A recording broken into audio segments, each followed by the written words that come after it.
కలిమి అనేది నీ భక్తిని తగ్గించకూడదు. ఆశీర్వాదం అనేది నిన్ను దేవునికి దూరం చేయకూడదు. సంపద అనేది పాపం వైపు నడిపించకూడదు. హల్లెలూయా. దేవుని దీవెనలు నిన్ను దేవునికి దూరం చేయకూడదు. నువ్వు వర్ధిల్లుతున్న కొద్దీ, నువ్వు దీవించబడుచున్న కొద్దీ, నీకు కలిమి కలిగిన కొలది నువ్వు దేవునికి సమీపముగా రావాలి. నువ్వు దేవుణ్ణి మహిమపరచాలి, నువ్వు దేవుణ్ణి ఆరాధించాలి.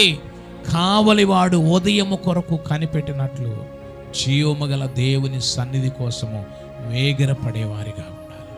దేవునికి స్తోత్రం చెప్దామా? హల్లెలూయా, హల్లెలూయా. యెహోవా యందు భయభక్తులు కలిగినట బహుధైర్యము, అటివారి పిల్లలకు ఆశ్రయస్థానము కలదు. దేవుని యందు భయభక్తులు కలిగి ఉన్నాం. హల్లెలూయా. పొరపాట్లు కూడా, నిద్రలో కూడా దేవుని సన్నిధిని నిర్లక్ష్యం చేయొద్దు.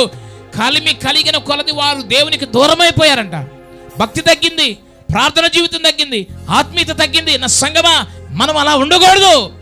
సమయం చూసుకుని ప్రభు సమయం కలిగినప్పుడల్లా, సమయం దొరికినప్పుడల్లా మనం ప్రభుతో గడపాలి, ప్రభువుని మహింపరచాలి. సంఘం ఈరోజు ఇంతసేపు నేను మాట్లాడిన మాటలు ఒక్క మాట అన్నా తీసుకోండి, ఒక్క మాట అన్నా తీసుకోండి. నీకు కలిమి కలిగిన కొలది నీ భక్తి పెరగాలి, నీ విశ్వాసం పెరగాలి, నీ పరిశుద్ధత పెరగాలి, నీ ఆత్మీయత పెరగాలి, నీలో ఉన్న దైవికత పెరగాలి, ఆత్మానుసారంగా రూపాంతరం చెందాలి. దేవుడి కొద్ది మాటలు దీవించి ఆశీర్వదించును గాక.